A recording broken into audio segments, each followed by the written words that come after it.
Good morning, India, and welcome to another edition of a discussion between Sandeep Unnithan and self, Chakra News and Ganashot, a joint podcast on India won't take orders to follow its grand strategy.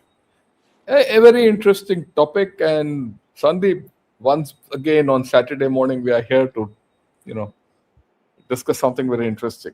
Absolutely, Jan Lead Shankar. on. And as we were talking yesterday, when we were discussing what we needed to discuss today, the fact is, of course, we're mindful of the way that geopolitics is moving so quickly. There are developments every day. But we decided to go back to, something that a lot of people have been talking about recently. There's been a lot of discussion on X. I've posted something. You've, of course, posted something to that. The fact that does India have an independent grand strategy?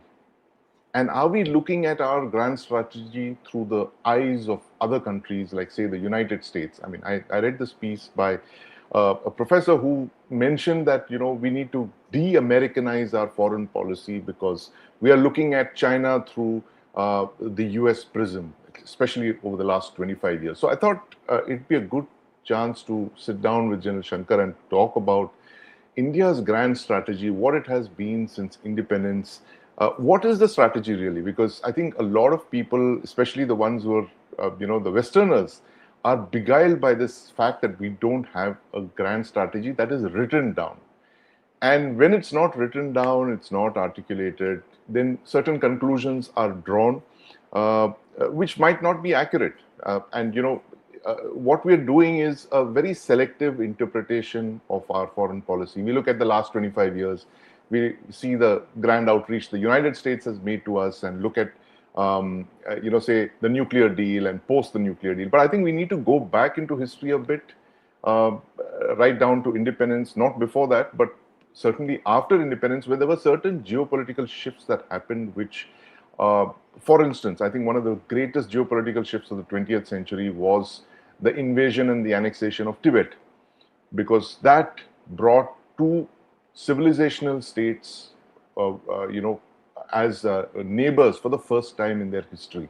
And I think a lot of what we have seen since then is a result of that annexation of Tibet. And I think that's what we could talk about, General Shankar.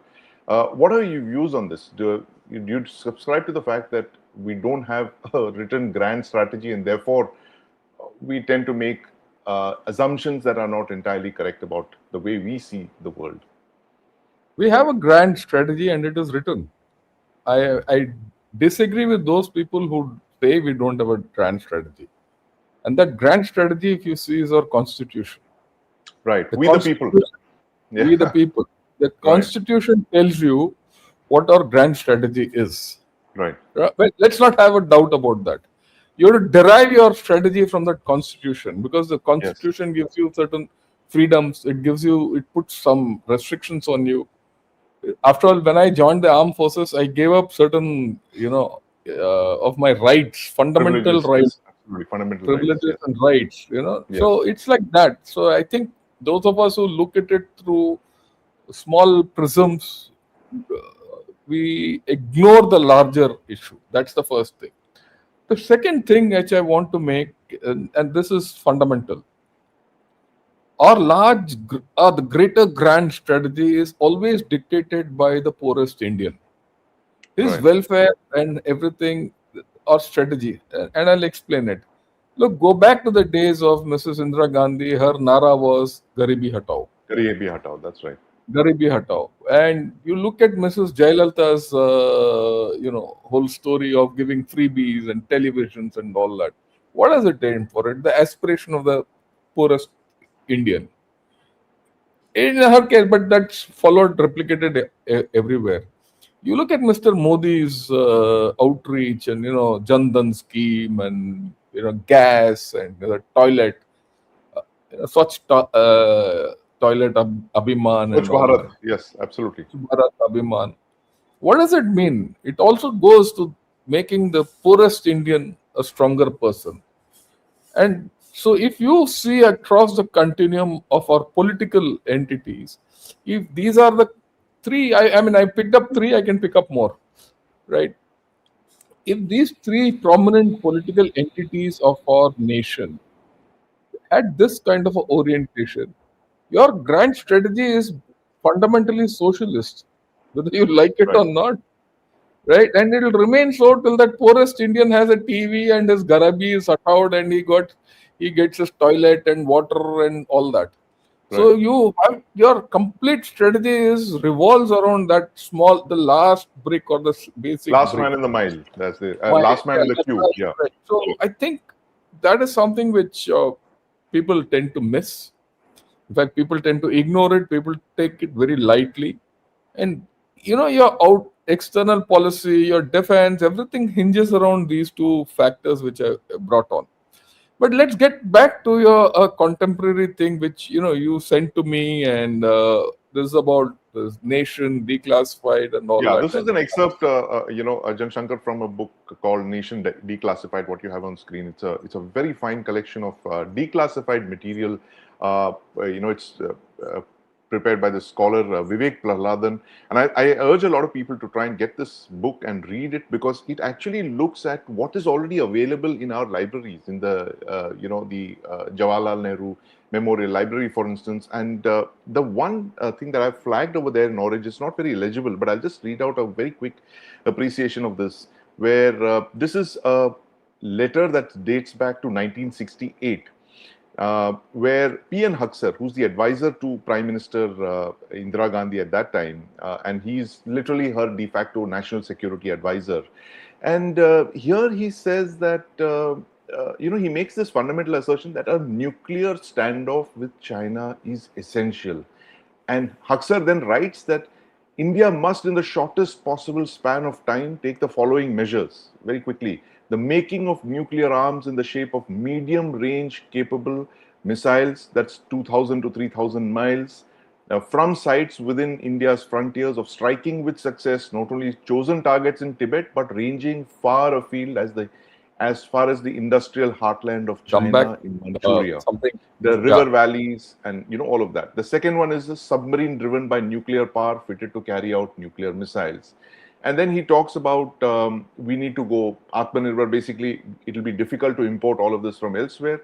This is actually, it stands on the head a lot of assertions that our rivalry with China was dictated by the United States, and therefore today they were trying to head China in, therefore they were pushing you up. But I think a lot of our strategic thought in the 50s and the 60s tended to see China as the adversary, because you're looking at a communist dictatorship.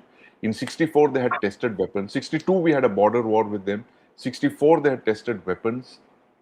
And by the late 60s, they were looking at the great threat, and the kind of threat that's posed to India's borders, especially the Northeast. And this is something that Sardar Vallabhbhai Patel wrote very clearly to Pandit Nehru in 1950, November 1950. Again, that letter is not very clear, but I would urge a lot of you to read that letter which he wrote to Pandit Nehru in 1950, November, one of the last letters he wrote before he passed on, the great man, that he was very, very clear sighted understanding of the threat that China posed to India. And he says, do not take them at face value. They say one thing, they do something completely different.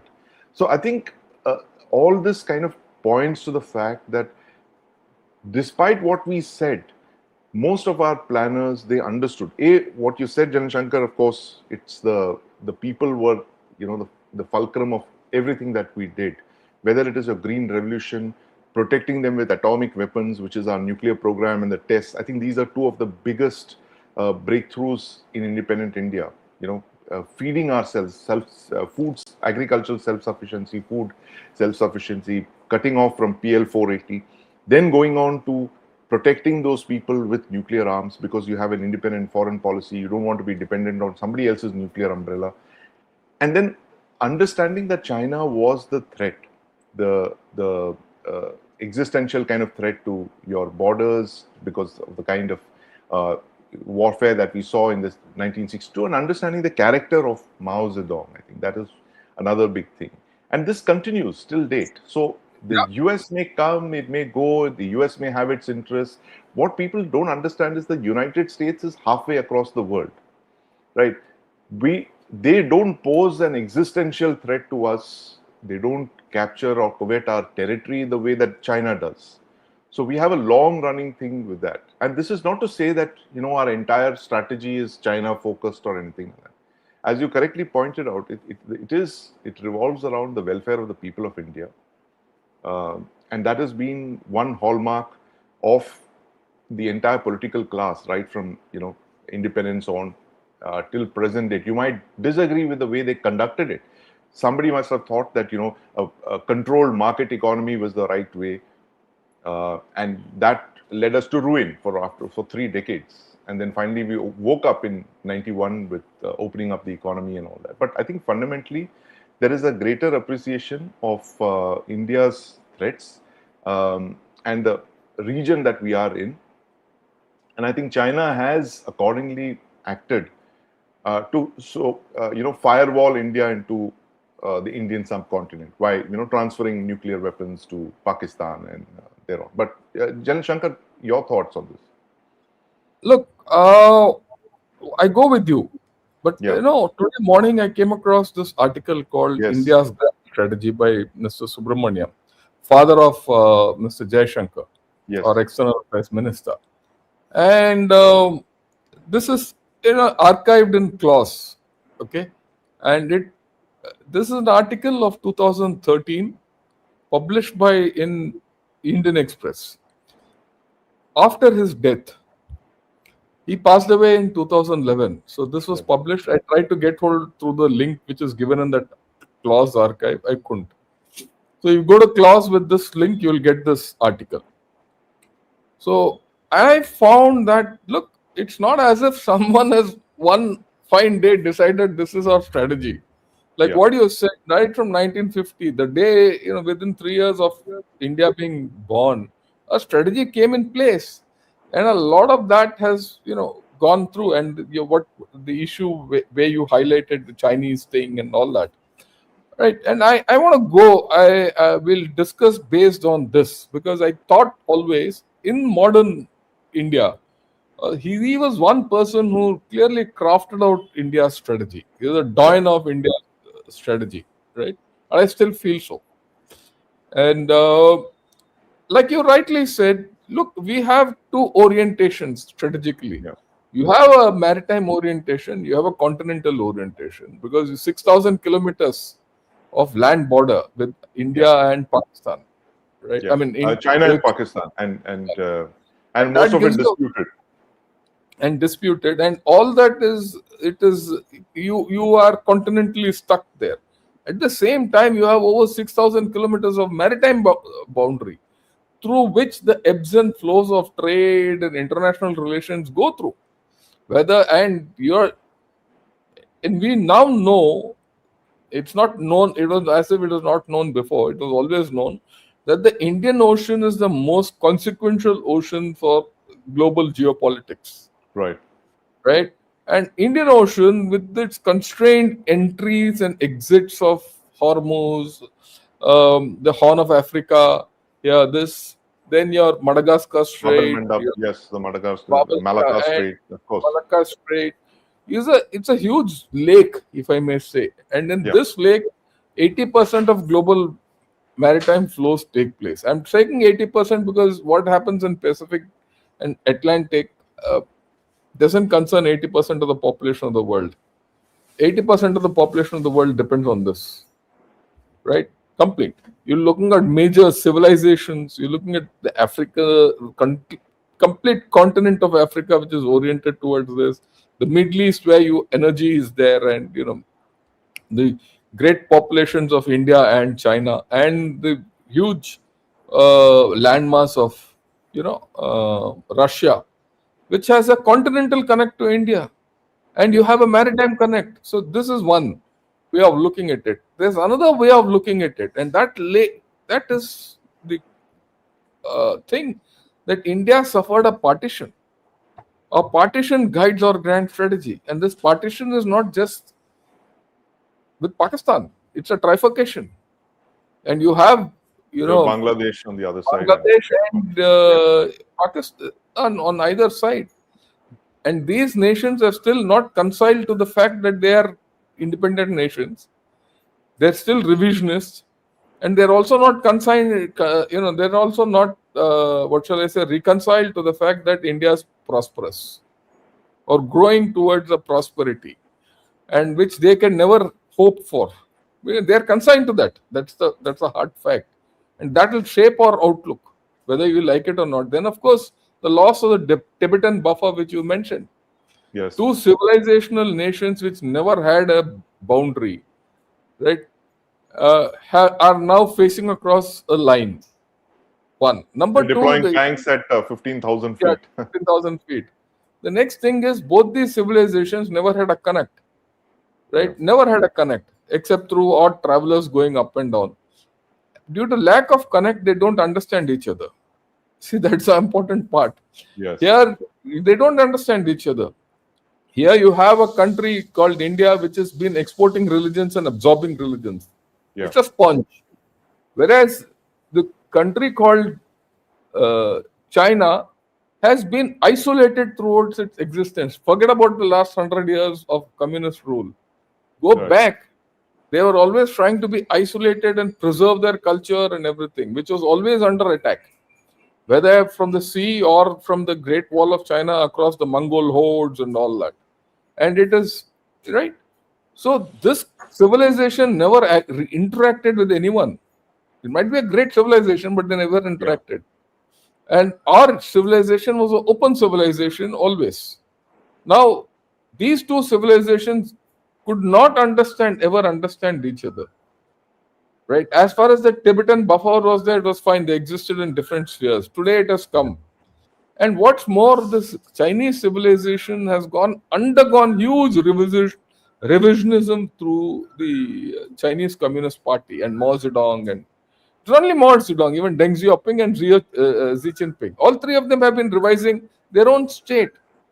Right. China under Mao Zedong, and China, the Chinese communism under Deng Xiaoping and the Chinese communism under Xi Jinping are three different things, right? But Hinduism, whether it was with Indira Gandhi under Jawaharlal Nehru or Morarji Desai or Narendra Modi, is the same. Yeah. Christianity is the same. Islam is the same.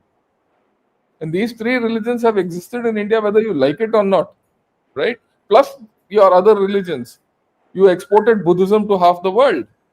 So I think there are many shades of, uh, you know, a nation in overall, to say your grand strategy is dependent only on geopolitics. I think it is dependent a lot on your culture and your Yeah. all that. Yeah. So I mean I want your views on this before I move ahead. No, absolutely. And I think what you just mentioned, this map, I mean, that's how the British Empire also, which was the last empire to rule, that's how they saw this thing. I mean, you're looking at undivided India with a Tibetan buffer on one side, and you have the buffer of Xinjiang. So basically, the British isolated India from these two great empires, which is the Chinese Empire, the Manchu-led Chinese Empire, and then the Russian Empire to the northwest. Their main goal was to ensure that these two empires would never come into India and capture their jewel in the crown. Therefore, they ensured that they had an Afghanistan buffer, and a Tibetan buffer. So they policed that. And I think when they left, there was chaos. There was partition, because what you did is partition is essentially the partition of two great states that were literally the engines of India. One was Bengal and the other was Punjab. So those two states were partitioned. All those markets, those free flow of commerce and all that had existed in these two states for centuries, that was completely disrupted. We lost those buffers. We lost our access into Central Asia because there was that sleight of hand that took Gilgit Baltistan away from us. So we Yeah, lost access into Central Asia, and we got isolated in that sense.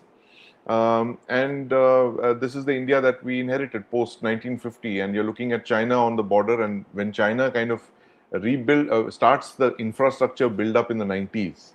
So until the 90s, we never had a problem because we were rarely coming across the Chinese. They were so distant. We were remote in that sense.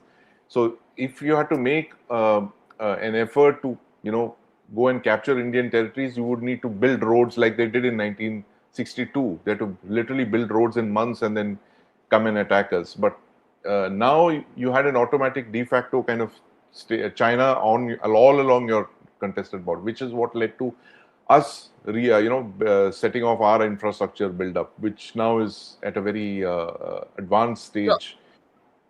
So yeah, I think that's I how, go with yeah, you.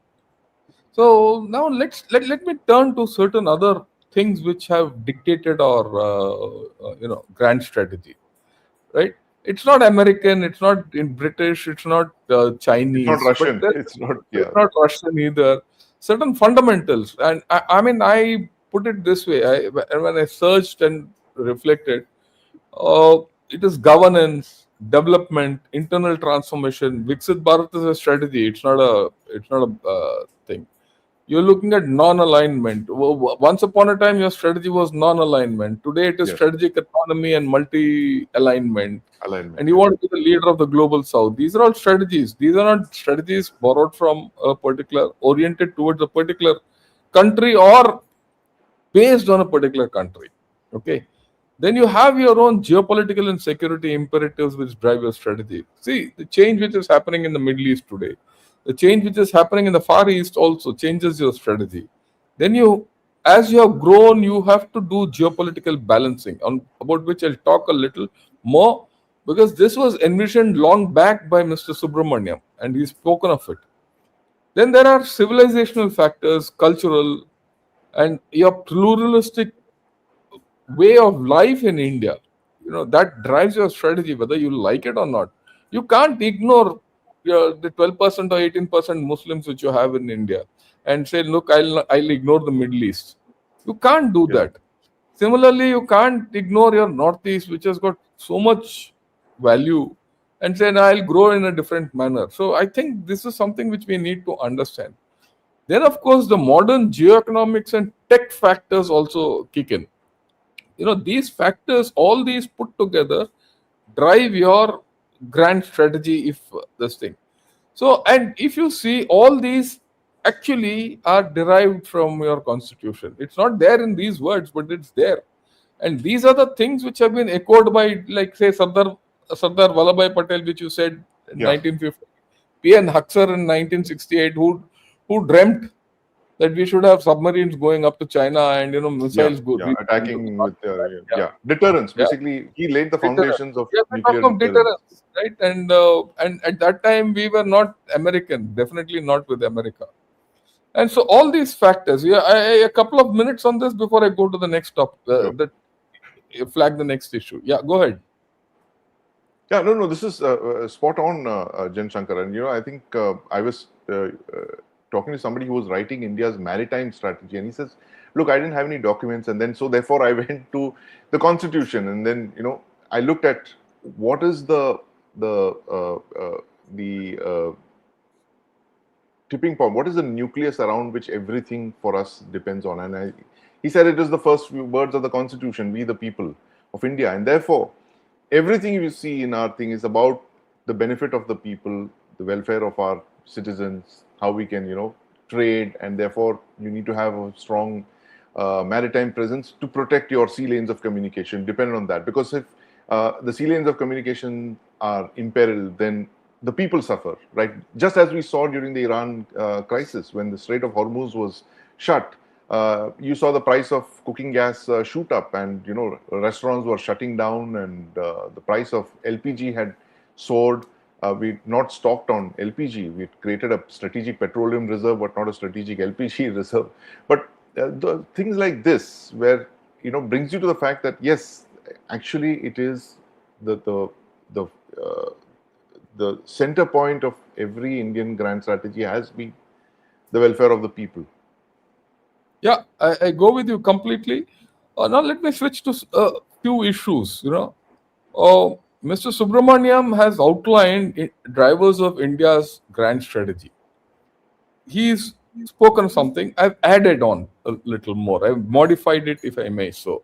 And these are the ones, I won't say these are drivers of India's grand strategy as much as in drivers of India's geopolitical strategy. Okay.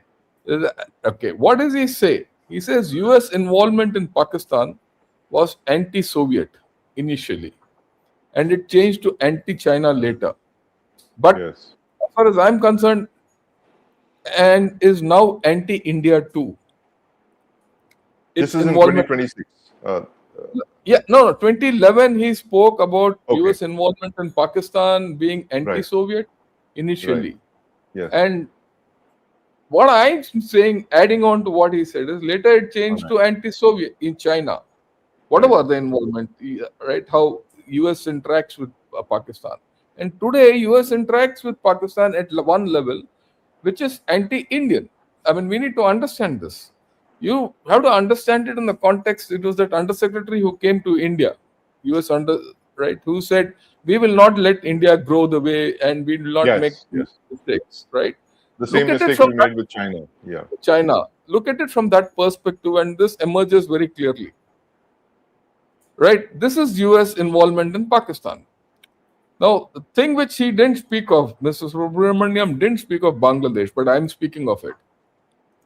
US involvement in Bangladesh is anti India and anti China later. First, anti India. The logic of why US toppled Sheikh Hasina has to be very clear. It fundamentally it is anti-India and then anti-China. Okay, you must someone might say no, it is anti-China or anti-India later, but that's a matter of how you look at it. But the way I look at it, it was anti-India. They had to collar India. Okay. Now the third part is which Mr. Subramaniam says, China's involvement in Pakistan has always been anti-India. But I've added the caveat of Bangladesh. Because China's involvement in Bangladesh is definitely anti India. China's involvement in Pakistan is definitely anti India. Right? Now, the fourth aspect of this is this transformation of an ideological USSR to a transactional Russia has affected us. Look, 50% of this is what Mr. Subramaniam said, but I built on it. So when you right, look at this, you see four or rather three entities, global entities, US, China, and Russia, have driven our grand strategy and they will drive our grand strategy in the future also. And two of our neighbors, Pakistan and Bangladesh, will always be important, right? From many points of view. You start from the trifurcation which has happened since 1971 and their revisionism and their anti-Indian tilt and the way China and US will both operate through them. And this is what is our macro strategy which will get driven. This is my view, and it doesn't in any way say right that you have to depend on America to achieve this. It can't. right, right. You can't depend on America to drive this strategy, or rather to counter this strategy. I want your views on this because I made certain, uh, whether it's provocative or not, but this is the reality. Your No, view. this is, yeah, absolutely. And I see this as the US. Um, Basically, this is how the US sees the world. They need to have leverage over India, and therefore, you need a Pakistan, useful idiot Pakistan, Bangladesh, all of these countries, so you can play one country against the other, and that's how you maintain control, right? And one of the most powerful levers of control is through arms sales. If you look at it, the kind of, oh, we'll give you F-16s, or oh, we won't give you the spare supply for it because you have not been a good guy. When your uh, spare support is conditional on good behavior, then you use that as a a Lever. lever and this thing to control a knob to control a country's thing, which is why I say that all the US arms that we've been importing, especially the large platforms, the aircraft and all of that, I mean, all of them come with strings attached, and I think we went into this knowingly. But there's one thing that I have to ask you about this, General Shankar, is the India US nuclear deal 2008, right? I mean, in terms of uh, the deliverables and what we achieved thanks to that, is phenomenal. And I was talking to the then NSA, Mr. Narayanan, just about a year back, and I asked him, but how did the nuclear deal come about? So he said, well, we weren't going into some great embrace with the United States or something. He said that our scientists came to us and said, sir, our reactors are running low on nuclear fuel. We don't have, we have been cut off. So we really need nuclear energy. So when we went to the Americans, they said, look, what can we do together? That's great. So they said, look, we need nuclear fuel. So it began as a thing for that, and then it, became what it is today. So today, I mean, you have to give it to the nuclear deal. We are out of a lot of, Yeah, yeah, yeah. A blacklists lot of and all problems. that. There's a lot of problems you've got out of, Yeah, right? it has taken us out of a lot of technology denial regimes, Hmm. and it has put us on the market for nuclear commerce. And but there is a flip side that the Americans said, we were doing all this in the hope that the India would buy a lot of reactors, and we But we that didn't didn't happen. buy anything. It Yeah, didn't happen. So I it think we didn't happen. compensated by buying a lot of arms, but we never bought any American reactors or anything. No no Yeah, Westinghouse, nothing.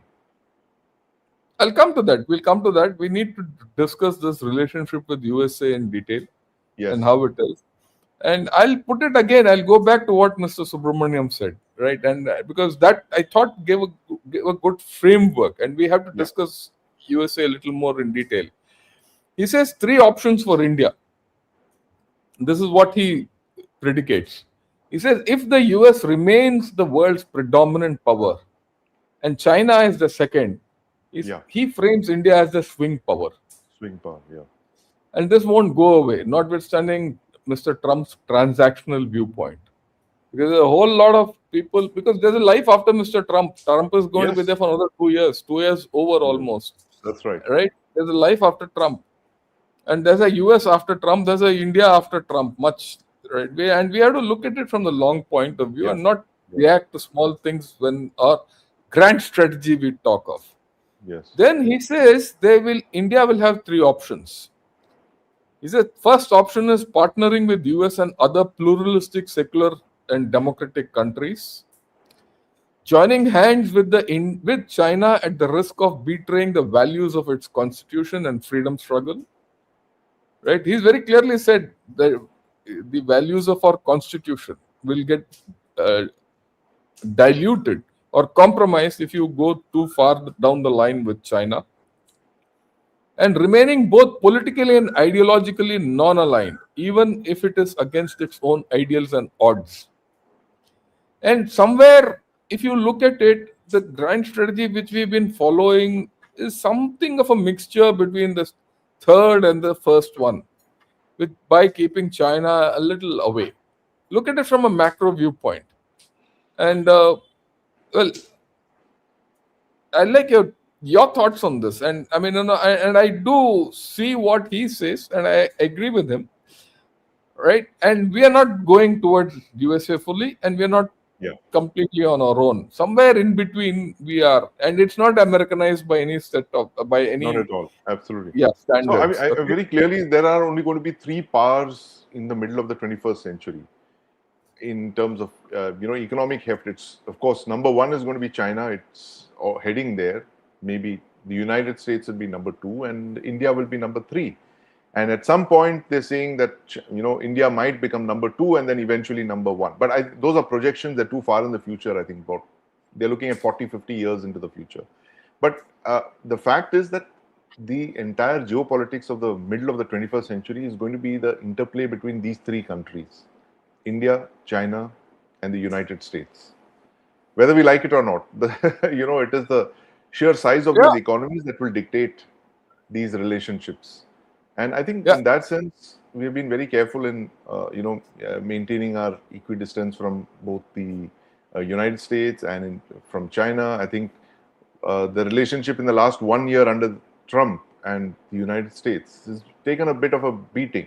If you can see it, the kind of language that's been coming out of Washington, we've not seen in 25 years out of the US. Yep.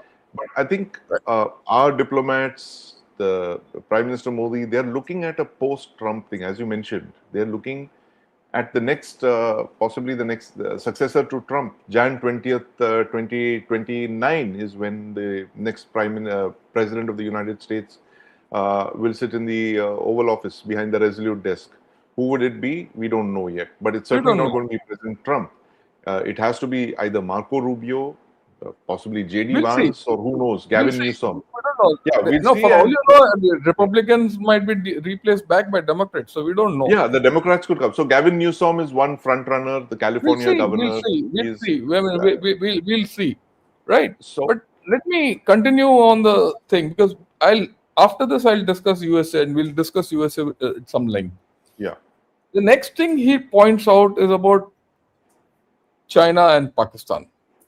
Two important things. He says, look, I'm going now quoting again Mr. Subramaniam.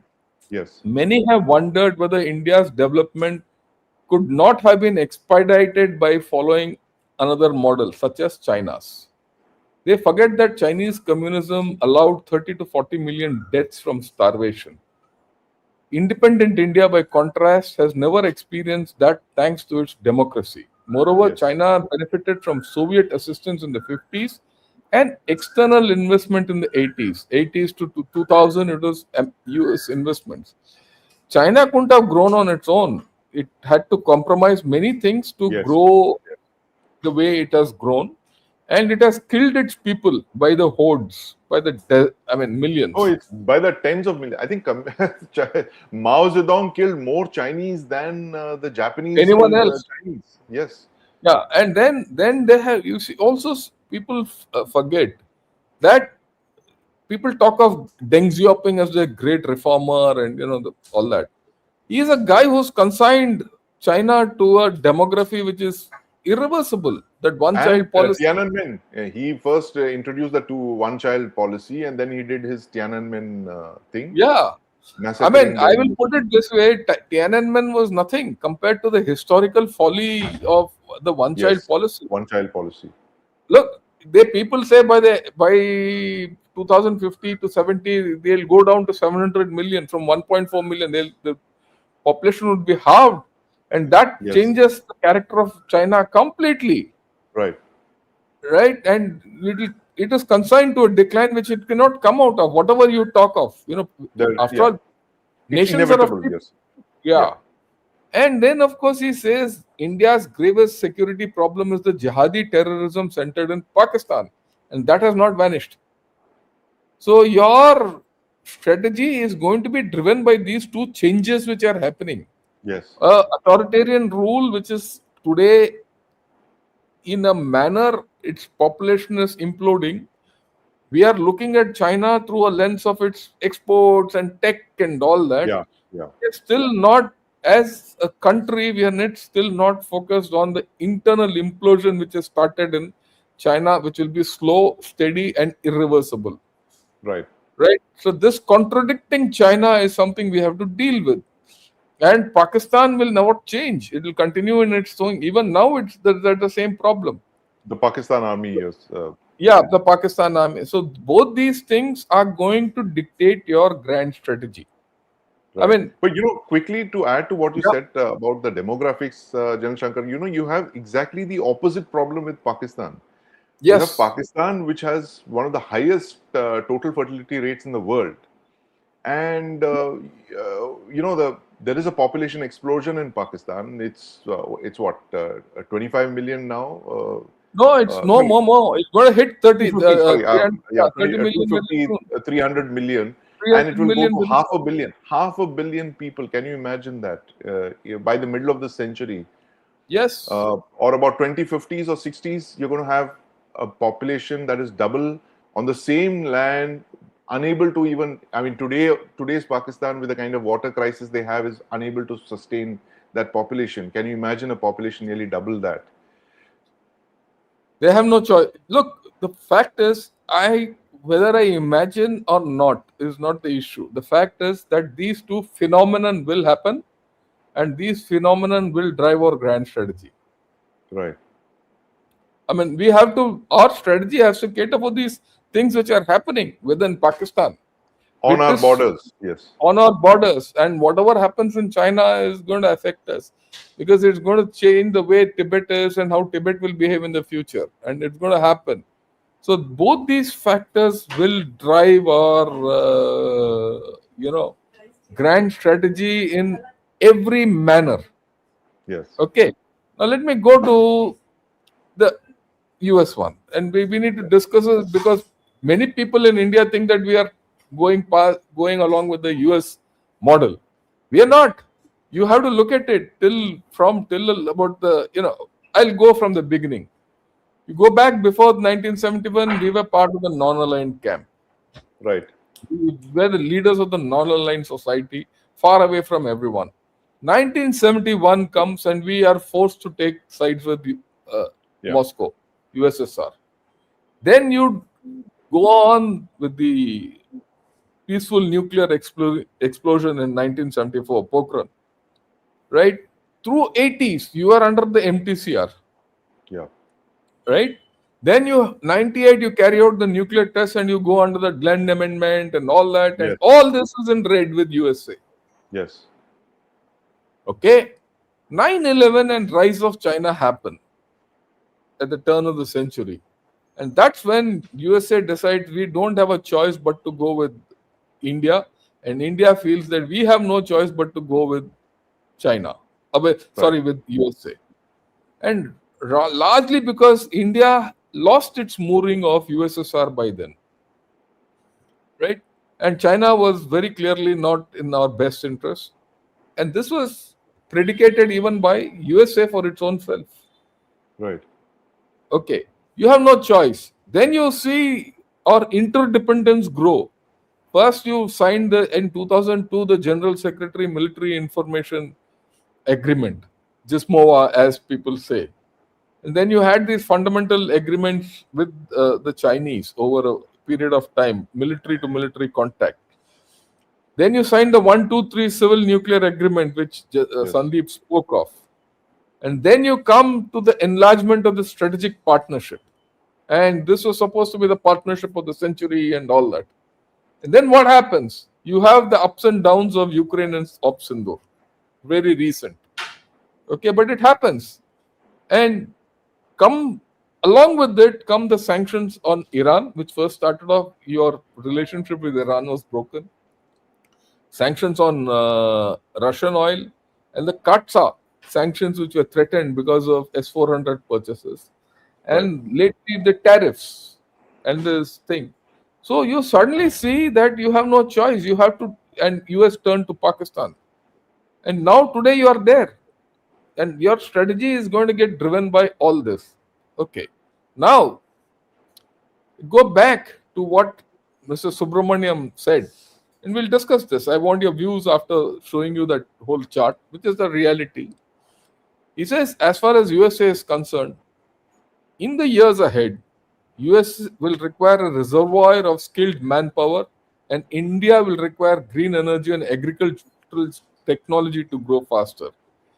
Right.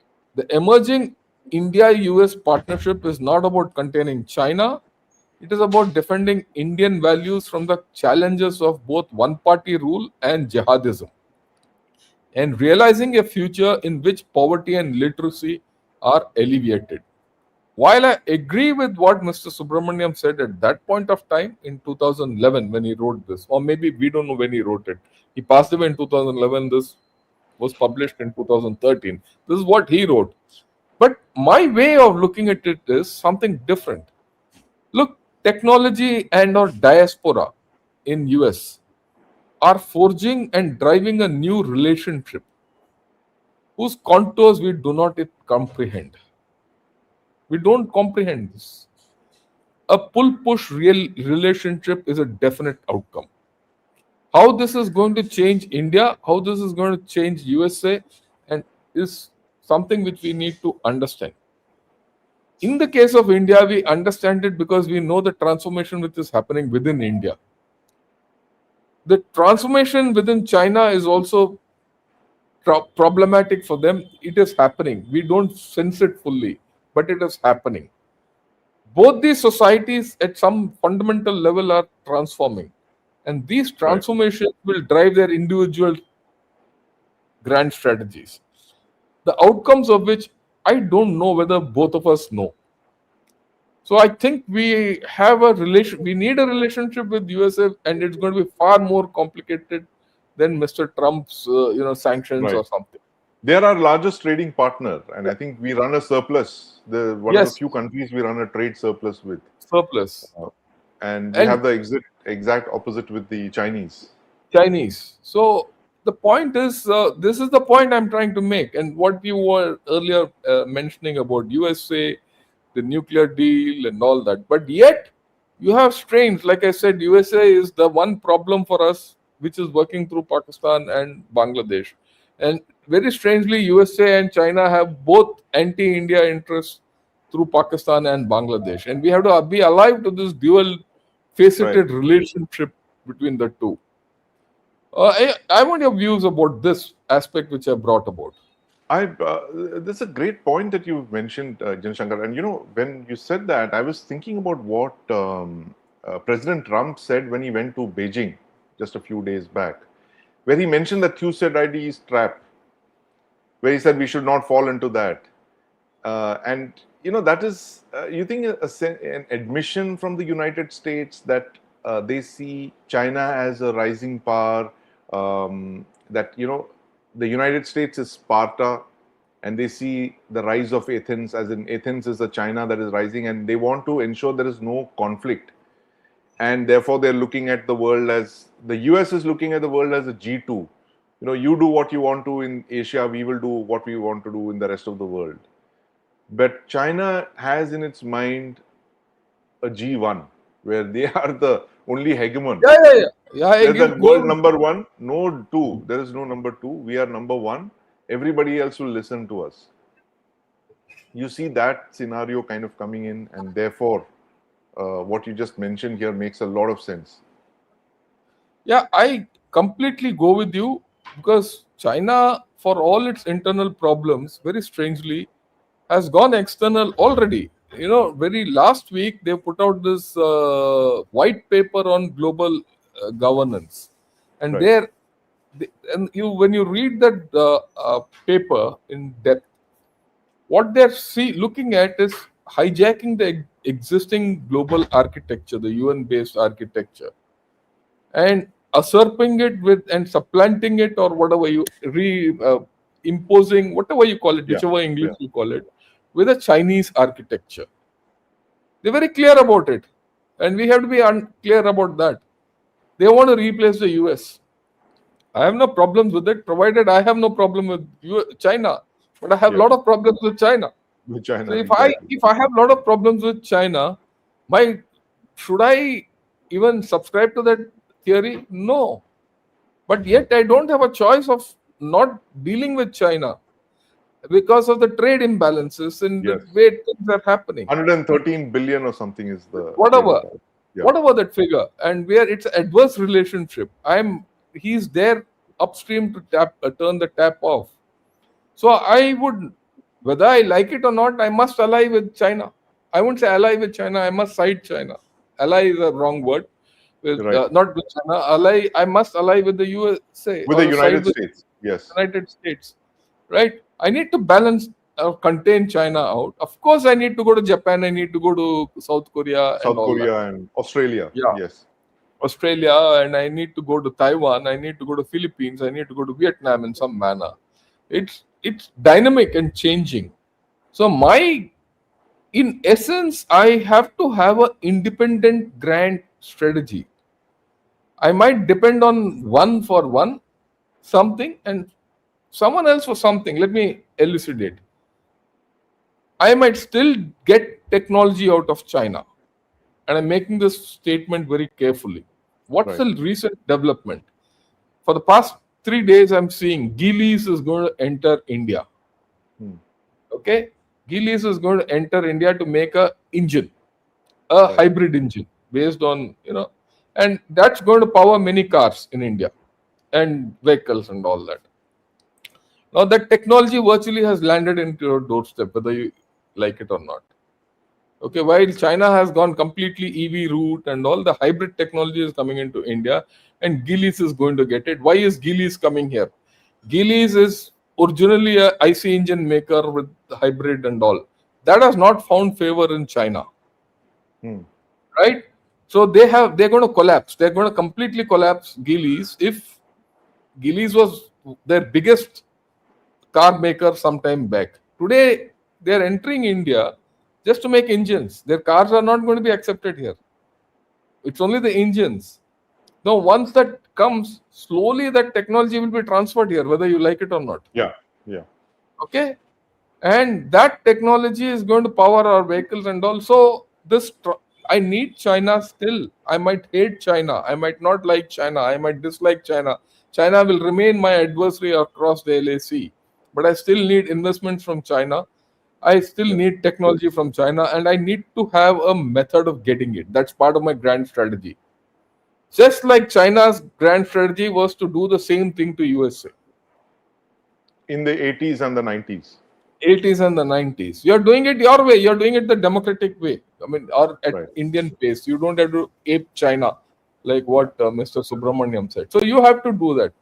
Same way, you have to deal with USA, whether he supports Pakistan or not, whether he is for Iran or not. I think the world has shifted in a manner that it has given you the capability or the opening to operate whichever direction you want. Right. Today, there is no embargo for you to act with partner with Iran or KSA or UAE or Israel. There is no either or kind of a situation, or neither nor kind of a situation. If you ever see the whole thing, we can adopt a multi-pronged strategy to the benefit of our selves. And things have opened up with Europe. What is happening between Europe and USA has given you an opening there. It has given you an opening to Canada. Canada wants a free trade agreement with you, which Yes. they never spoke of. Yeah. Japan, the Japanese foreign minister 2 days back, she said we should grow together and form a new strategic partnership and an axis. Well, this is just a repetition of what Netaji Subhash Chandra Bose said then. Yes. He was dealing with the imperial Japanese in those days before our independence. To get you independence, he went to Japan, he went to Germany. Yeah. Isn't this the opportunity for you today to get strategic autonomy to go back to Germany, which you are doing now, and to Yes. Japan?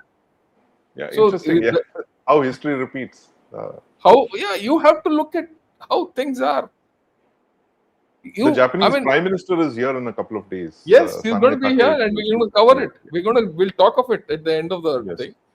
Yes. So I think our grand strategy is far more complex than simple being American, or we have to de-Americanize. Right. I think we have to think little more.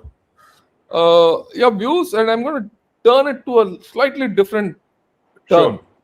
No, Yeah. again, fascinating overview, and I think because our strategy is not, in a sense, again, I would say that it's not written down and said we have the following objectives, this, that, and No, no, no, we no, will no. align with this because there is no such clarity. I think a lot of people realize, oh, we are like a thalika bangan. First we go here, then we go there, But I think we have been fairly consistent in what is in India's supreme national interest, and that's what the governments of the day they act based on that. I don't think we have gone wrong.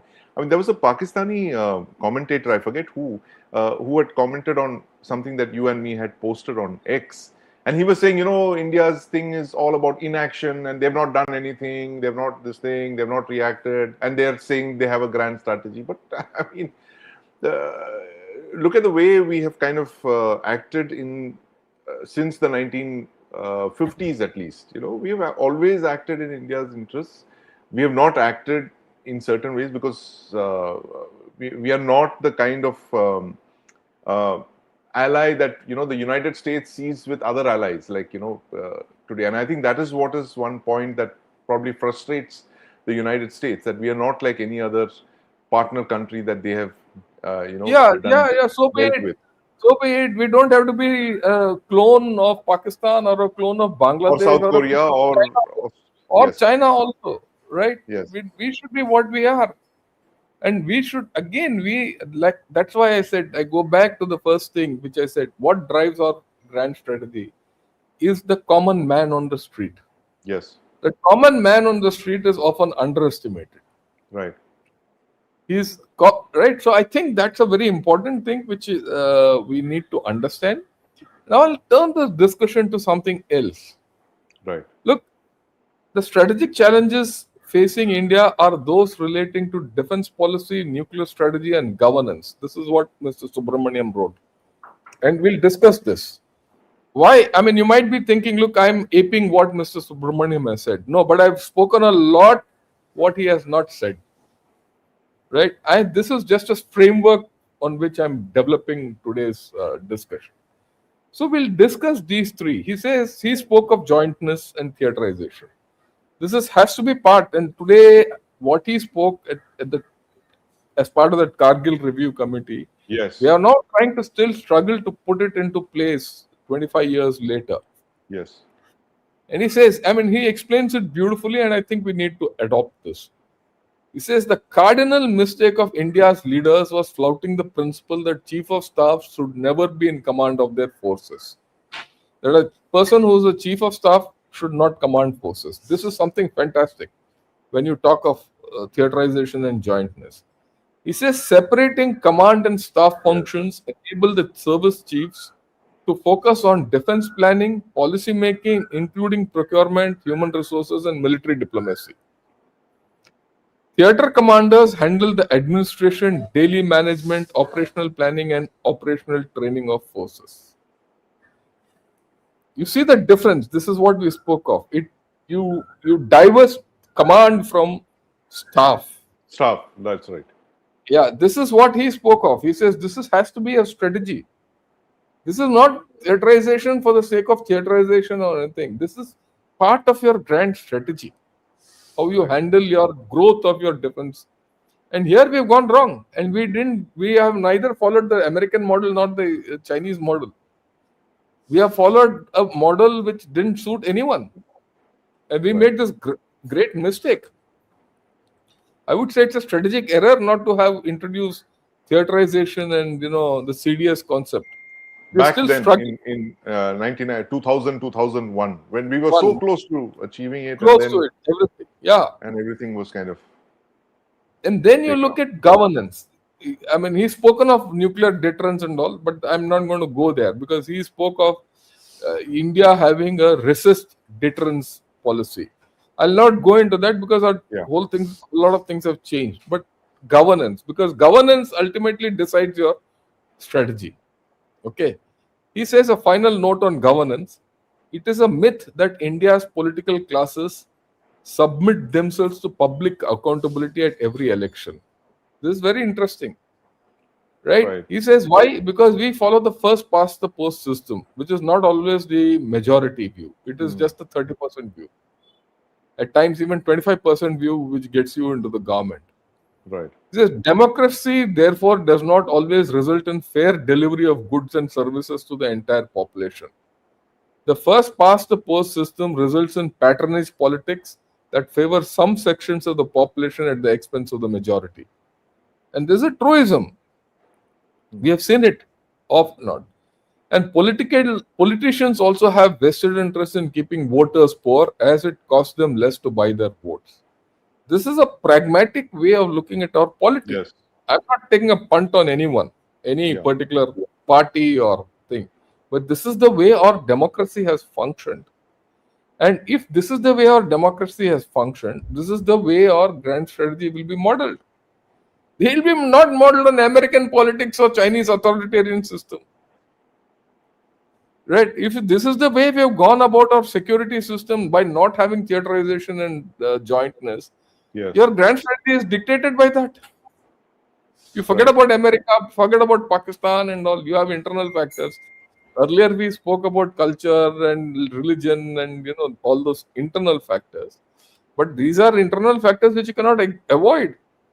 Right. And And your yeah, uh, very quickly, General Shankar, you think that a do you think we are spending enough on defense? This is a question that we kept getting asked, especially post Sindhu.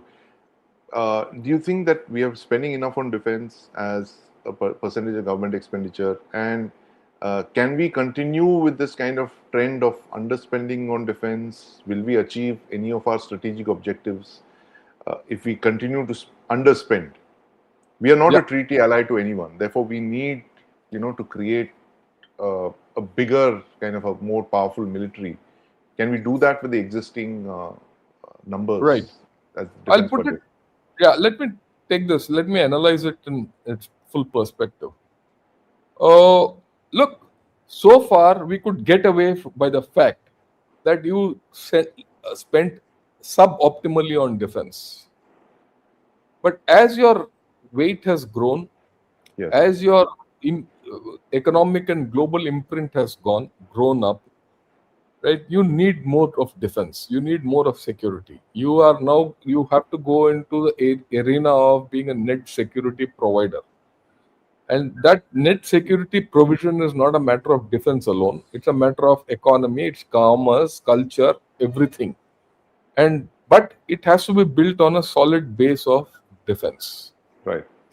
And for that, if you want to build a building, you need a basic structure, Base. That's right. a You need a foundation. foundation. Yeah. And that foundation today is weak. It's okay for a politician of any hue to say, oh, we are very strong. We'll do everything. We can do everything. I don't think we can do everything. I don't think today our armed forces are capable enough to handle the problems of the future. I'm being very categoric about it. And why we have not built our armed forces the way we need to. It is not about theaterization, jointness, procurement, everything. It's not about Air Force, Navy. That polemic I'm not getting into. We are just not strong enough to have to be the third largest power on earth. And for that, you need to spend more. Now, the problem of spending more is you don't have the capacity to spend more at one level. Unless you have the capacity to spend more, you cannot spend more. And you cannot spend more unless you have jointness and theaterization. You cannot spend more unless you reform the defense sector completely.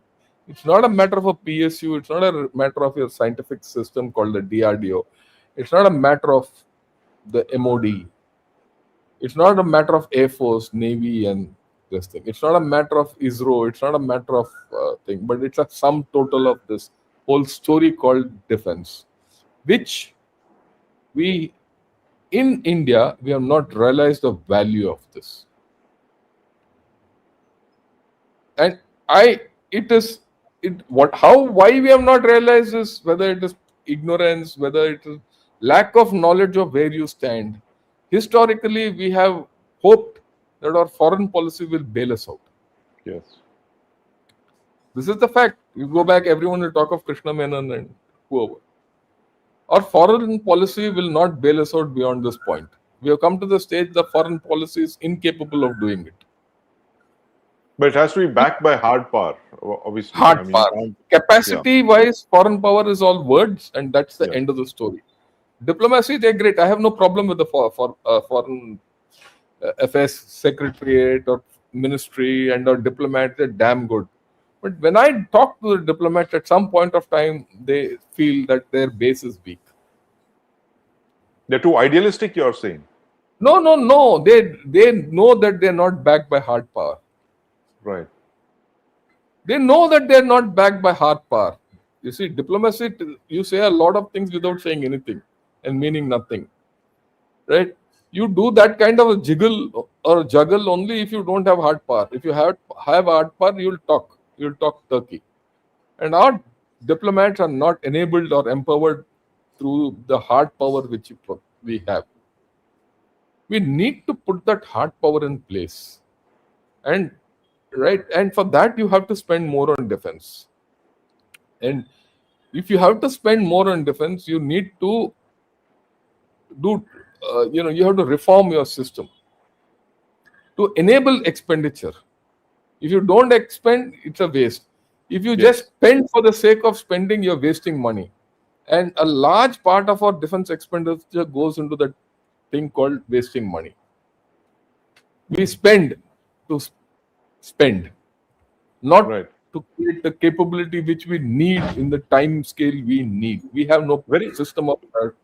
Very quickly, Jan Shankar, before we move on, what is it that you would actually advise that we spend on? I mean, is it, That you're ha- obviously not going to, yeah, yeah, that has to be based on a priority of what you want to spend on. The priority has to be national in nature. The priority has to be dictated, and at that priority you have to gain. Right? That's the first thing which I think. The second thing is how you indigenize. How fast you can indigenize is important, because if you can indigenize, you don't have to spend more. You can do with lesser budget, because indigenous equipment will always be cheaper than what you get from outside. And the multiplicating factor or the divisional factor between homegrown equipment and the outside equipment could be anything between 1 is to 10 or 20, right? And we are the still force importing. multiplier on your economy, as in how much it No, benefits no, your no, no, economy. no, no. What do you pay? Yeah, You pay 1 rupee for something indigenous, you'll pay 20 rupees for something you buy from outside. I don't mind paying that entire 20 rupees to your own people, yeah, and then I'll force multiply my economy, right? I enable the defense ecosystem to grow. We are not able to do that, right? Our Atmanirbharta program suffers from huge problems, and that huge problems is that you're doing it politically instead of doing technologically. right. You're doing it through a divided environment rather than doing it through an integrated manner. Look, people who will say, "Oh no, no, we have integrated staff." That hard staff is hardly integrated, right? We are still on the sum of the parts or the parts of the parts. I mean, we are not gone to the sum of the parts. So we see we don't have a purple ethos. You Yeah, don't have forget a purple. Even if you have a purple ethos, you don't have an ethos of the MOD and the services functioning together. Look, I'm saying this with responsibility. No fingers pointed at anyone, but having seen how synergy can work, not only seen, I've experienced it. You can do a lot in the time which is available to you, but unfortunately our system is not functioning that way. It lacks knowledge, it not lacks scientific temper, it lacks the ability to harness what you have in your system for yourself. Why would a guy from IIT Madras go and become the CEO of Microsoft or you know Amazon or Google? Sundar Pichai is from IIT yes, Kharagpur. yes, Why did he go there? You didn't give him the opportunity to transform. There are right. 100 more Sundar Pichais who are not transforming India, Yeah, right? Why is that not happened? Because fundamentally you don't know how to tap your own resources, right. and forget about others. I think the MOD has to very seriously think of this. The armed forces have to think of this, and I've interacted a lot after being in IIT Madras and with the armed forces, with all these forums. uh, I see them going from bad to worse. Or ability to absorb technology, create technology is very poor. If you Or don't have fund technology, technology, funding, I believe that's one yeah, of the when you biggest create, you hurdles. need to fund. When you have Yeah, to create, you need to fund. And today is the age of dual use technologies. yes, Our incapability of using this dual use technology to our benefit is harming us. ISRO has gone to the moon, but has ISRO provided enough wherewithal for the armed forces? Has the armed forces extracted enough from ISRO? There are firewalls. Who will overcome these firewalls? We don't have a mechanism to overcome these firewalls. absolutely. I completely agree. There's a very quick example is the fact that the DRDO is now developing those rockets to launch satellites into space. Why should That they? yeah, exactly. ISRO should be doing that ASAP. You can't have Look, two I would say, organizations, I mirroring would, each other. I will put it this way: it's not as whether ISRF should be developing or DRDO should be developing. I would say someone in the top should say, "Look, I want this. Both of you sit together and produce it for me." Yeah, Simple, exactly. simple. You go to the moon and you're now trying to look again. This entire success of our missile program and our rocket program is derivative from one single fact. You transferred Abdul Kalam from Yes, ISRO to DRDO. to I've DRDO. seen the look. I've seen the transfer taking place in front of my eyes because I was part of the transfer. Right. I was Abdul Kalam. I was with Dr. Abdul Kalam when he was in DRDL as a director. I know Mr. Abdul Kalam, Dr. Abdul Kalam, more as my director than as the president of India and all that later on. And I was as the first officer on Prithvi. I've seen this change happening. But we have succeeded in this. But what about all the other things? Why didn't we change the way space? Space is one thing. I'm Yes. not talking of rocketry. I'm talking of space. We need to transform space similar way. You need to transform your nuclear energy into something in the same way because Yes. battlefield energy tomorrow demands Yes. nuclear energy. Okay, if you're going to have modernization, you need energy at the top, and there's no other energy which can help you except nuclear energy, right? And you need mini reactors, whatever, whichever. We are not thinking that way. We are not thinking that way. We are still wanting to go take, a petrol tanker from Chandigarh to Leh. Rather than creating in theater Yeah, power generation yeah, capacity. and that has to be through technology. We are not looking at, today. Unfortunately, everyone thinks the entire thing of technology is drones. Yeah. No, it's not. Our understanding has to go beyond that if you have to go forward. Space has all technologies. Whatever technologies in terms of metallurgy, space, everything which is in space is useful for us in high altitude. Yes. The conditions are the same. You've written Lack on of, that for several years now. yeah, Yeah. yeah, right? Space is the toughest frontier where technology exists and functions. So is the high altitude. Why are you not using that? Okay. So I think they have a huge thing. Our thinking is only little small things of engine, this, Yeah. that. We Exactly. don't have that big vision. And that Right. big vision is what we have to invest into. Today, you need to invest into that to make it into something very cheap tomorrow. It Right. will become. So I We need to think, invest in the technologies rather than just look at a single platform like a tank yeah, yeah, engine or a fighter jet yeah, engine or no, no, that's the worst way of looking at it. And we have, unfortunately, we are entrapped in that. It's an entrapment we've got into. How do right. you get out of it? You need a visionary, right? And let me be very honest. I'm a little pessimistic about it because I don't see that visionary.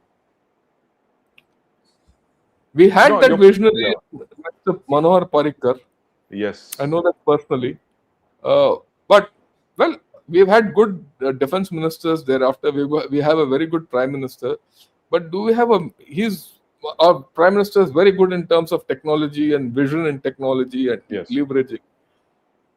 But defense technology is a different kettle of fish, and we have not had a vision there. Right.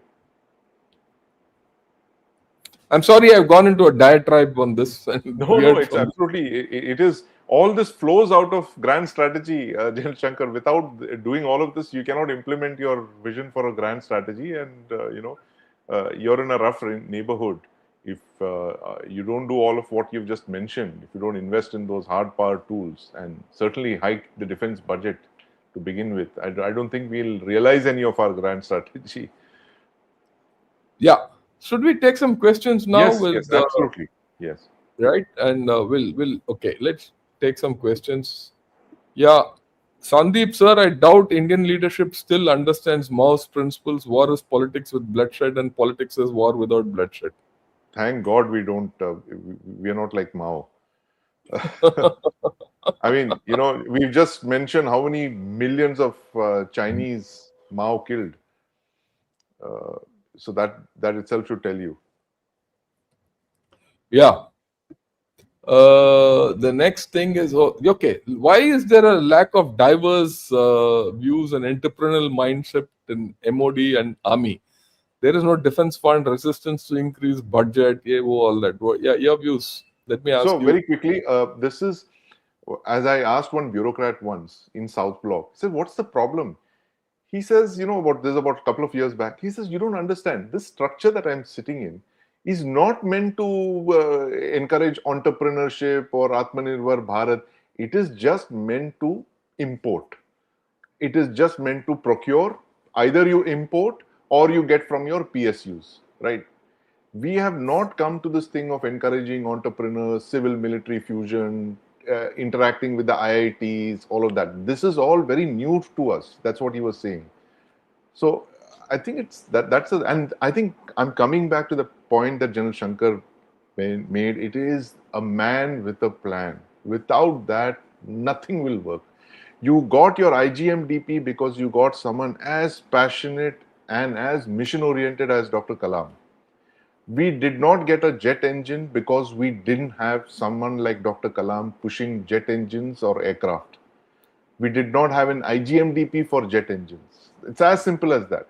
Yeah, yeah, You I have have no doubt. you have hundreds of missile scientists. You have Dr. Agarwal, Dr. Sivtanu Pillai, Dr. Kalam. Everybody is there. You cannot name even one of our top jet engine scientists. There are many, I'm sure, and people who have done the Kaveri and all that, but nobody has risen above that to go and tell the politicians, look, you need to keep funding Kaveri. You cannot kill this program. You can't this thing and run into GE engines. So that I think that is where we're missing. And coming back to the point that we need a man or a woman with a plan. Yeah. My last interview with my last talk with Mr. Manohar Parikar was Yes. on the day I retired. So I went. That was the only time I had a cup of tea with him. Okay. Never had anything before that. He said, "Come, Shankar, sit down." Then he said, "What are you going to do?" And I said, "Sir, most probably I'll be in IIT Madras." He says, "Good, I know that, right?" He says, and he said, "I didn't ask you what are you going to do in IIT Madras." He says, "What are you going to go and do there?" I didn't ask you what are you going to do after army. I'm saying, what are you going to do in IIT Madras? I said, "Sir, I need to do new things in the all that." I gave him my ideas. At that time, I'm talking of 2016, I said, I want to develop a completely indigenous UAV. He said, "Good, go settle there and then get back to me. We'll talk." He had this idea in mind, but Right. unfortunately, well, events rolled by in a different manner. Very sad. I know. And very quickly, I have my thing with Mr. Parikar. The last time I ever met him, I still remember he was in South Block in his office. He had called me because he was very upset with the story that we had written about Atmanirbhar Bharat. It was that time called Made in India. We had a cover story in India today which said Unmade in India. And I said, look, the problem is that you've got so many foreign imported, this thing, your jet fighter fleet is imported, your submarines are imported, everything. So he called me and he said, listen, I'll tell you a simple example. Our conventional submarine, 1800 tons, that is 60% imported, right? And such a small submarine. Our strategic boat is 80% indigenous. Who allows this to happen? I mean, you're 80 on one hand for this big massive 6,000-ton thing, and 60 for this thing imported. He says, this is the system that I've inherited. So you're saying, give me some more time. I said, sir, but I heard you're moving to Goa as chief minister. He said that, well, if you start writing things like this in India today, my friend, I will land up in Goa only. I mean, it was very tragic. He was just Yeah, like, I have to go. He kept shaking his head. I felt really sad, but I mean, I saw his point. He says, give me time. This is a huge thing I have inherited. I yeah. will fix it. Look, So so therefore, I that's think how we it. need that vision. Yep. So let's take the next biggest challenges to deal with countries like US which do not have morality. Danger lies there. We should tread cautiously. Yeah, we know that. Yeah. We take your point that we'll go next. India cannot trust the Chinese Communist Party and megalomaniac Xi Jinping. We must expedite the development of Greater Nicobar for military and commercial usage. Look, Doing so. you, Yeah. we agree. The thing which why I took these two questions is between that question and this question tells you your grand strategy that you have to be on Yes. your own. Yes. Okay, that's the more important thing. What's the status on the Indo-Bangladesh border with the HC opening up visas, have they catered? We'll take this on some other day. This is not a Yes. thing which is very important. Looks like US and China are molding Bangladesh in the mold of Pakistan, Bangladesh army and hardliners, increasing their spend on military and not focusing on economic conditions. Look, we've discussed this. Our strategy is going to be driven by these Yes. factors, isn't it so? Right? So, okay, let me take this. China claims many lands, but can we not push back China and say China has defined her borders way back in ancient times and her borders are within the Great Wall of China? Well, that's not real politics, isn't it? Okay. Uh, if China doesn't see surpassing USA as the foremost world power due to slowdown, then will it shift and reassert as a great power in the Indo-Pacific and Asia? Yeah, your views on this? Um, will it shift and reassert as a great power in the Indo-Pacific? And yeah, very clearly, the Chinese grand strategy, to my mind, is to do what the Japanese Imperial Japan tried in the first half of the 20th century. They tried to create this greater Asia peace and prosperity sphere. They want everybody to kowtow to them. That's what they've planned. They will do it irrespective of whether or not they've surpassed the US. That's what they've in mind. The next question is, why does India stuck on partnering with democratic or not? It serves not any purpose in long term. India needs to follow what benefits itself most, regardless of democracy or dictatorship. I don't think that's the right way. What he's saying is, why are you bothered who's whether we are democratic or not? Democratic or not, right? The very The fact is, concept of India will get broken if you're not yeah, democratic. that's right. We are even the only dictator that we had for 2 years had faith in democracy, and therefore she called for elections. Yeah. Thanks a lot, Ritvik, for becoming a member. We should hide our strength and bide our time. I agree Yes, with yes, you. completely. Right?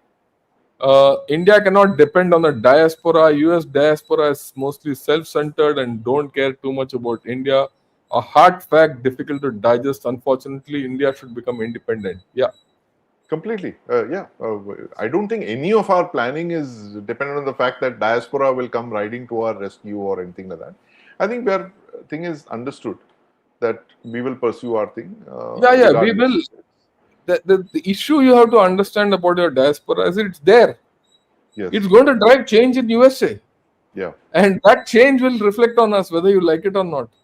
And you also have to understand one is a diaspora which is already there. The second fact is, almost every second Indian has a relative there, his son, Yes. father, uncle. So and they are not diaspora. They are people who are there on that H1B visa, green Yeah. card, and all. Right? So you cannot wish them away. The two Two facets million of this. Indians. I think there are about 2 million Indians in the Oh, United maybe States. more. Maybe more. I don't know the Yeah. exact numbers. But the fact is that you cannot wish them away. Similarly, you cannot wish away the fact that today US is overcoming its own tariff business by having global capability centers here. Yeah. You can't run away from both. These are facts. And you have to coexist with USA, whether you like it or Yes. not, whether Trump is there Absolutely. or not. Considering the Japanese modified and made US F-16 better and faster than what even America had, I think they may have already had the expertise to build aircraft engines. Your thoughts? Yeah. He's Sure. asking us to cooperate more with Japan, as simple as that. Japan. Yes. Right? We have no choice. In fact, this is our opportunity to go back to Japan. Yeah. Why? Remember that Maruti story started in 1984 with that first Maruti 800. Today, you have a sea change on the roads. Yeah. You Similarly, have a you need to go back to a country like Japan because Japan also needs someone like us today. yes. That's the larger thing, and we'll discuss Sanai Takachi's Yes. visit. She's going to come Yeah. here on 4th of April. We have to be stable with the LPG and Gulf chain of supply. I agree with you. Completely. Yeah. AMCA F14 for F1 414 hike have caused a devastating blow to India. I agree, but I think we'll get over it in some form or the other. Yes. Yes, right? has to be That's not. negotiated. Yeah, we have to negotiate. Thanks for the show, Sandeep. The Space Club of India email doesn't work. Do fix it. I'm a space expert. Want to contribute? Oh, okay, right. I'm just getting a thing on that. Jiggy Shukla, right. Let me get back to you on this. Okay. Sir, kindly do one episode on Dr. Abdul Kalam and other scientists that have made contribution to India's defense and Good aerospace. suggestion. Yes, Yeah, we'll do that. Right. In fact, I've done one with Sri Iyer on my equation and how know, with Dr. Kalam. Yeah, yeah, with Dr. Kalam. Uh, okay. The previous comment was absolutely correct. The Indians born and raised in the US don't care about India. Way too dumb to understand what's going on here. well, I don't I agree with that. I mean, I've met a lot of Indians who born in the US, completely Americanized, and who care a lot about India. But the thing is that their loyalty lies to the United States. They're American citizens, you know. So to expect them to be loyal to India, you know, all that, well, I think they No, would we be, shouldn't expect them to be yeah, loyal to India at yeah, all. it would be It's not unfair. that Yeah. it's unfair. But the fact is, they're there. They're driving a societal change. Yes, The fact is that their relatives still break coconuts here. yes, Okay, so that connect you cannot wish away. Don't expect them to do anything. See, yeah, this is part of the socio-cultural connect which USA and India cannot wish away, and this is part of the socio-cultural connect which we do not have with China. right, We don't have any such connect with China. The yeah, only socio-cultural connect we have with China is problematic. That's the right, Tibetans and right, Buddhism. yes, Please understand the contrast between the two. Here is a country called China which doesn't want anything from India to enter there. Okay, and here you have a country which you have problems with, but at the same time allows you to build temples out there. Okay, so there is a you have to understand it in the larger construct of the diaspora and everything. Okay, and so you that's what drives your grand strategy. That's what the thing. Okay. Yeah, very refreshing and great realism analysis. Excellent discussion on how India is balancing its strategy and transition from defensive to a more assertive realism. Happy note will binge watch. Thanks a lot. This is the last one I'm taking for the day. Your views, and then we'll final, yeah. and then we'll, Thanks. Thank you, General Shankar. Fascinating conversation as always.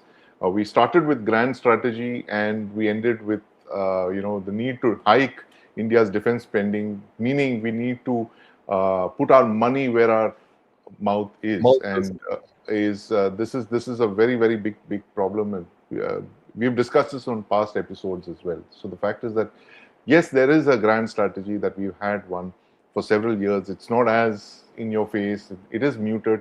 Those who know the grand strategy, and they're all working towards that thing.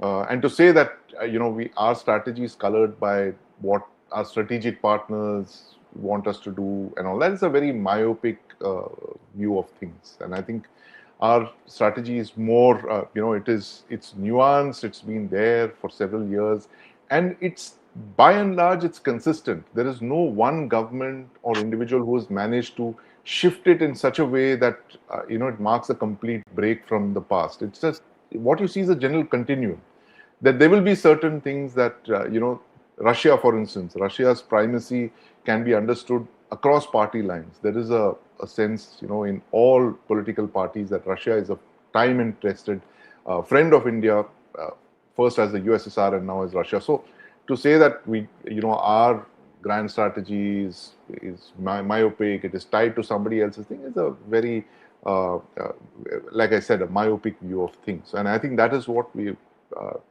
set up this discussions to talk about that, and of course went on to talking about defense. And I think, Young Shankar, there's a podcast waiting to happen on that. That where should we be spending our resources on? Where is that vision to realize our hard power assets, our hard power capabilities that we need to build up? And what are the gaps that you see opening up? With this kind of AI and weapons, robots and all that coming in. How do you make sense of this way technology is galloping in? I think with that, we should conclude. So, And yeah, thank you all for watching us, encouraging us. Keep those questions coming. Please keep subscribing and watching to Gunner's Shot, to Chakra News, and please keep coming back to our discussions that I have with General Shankar every morning, 9 a.m. Indian Standard Time.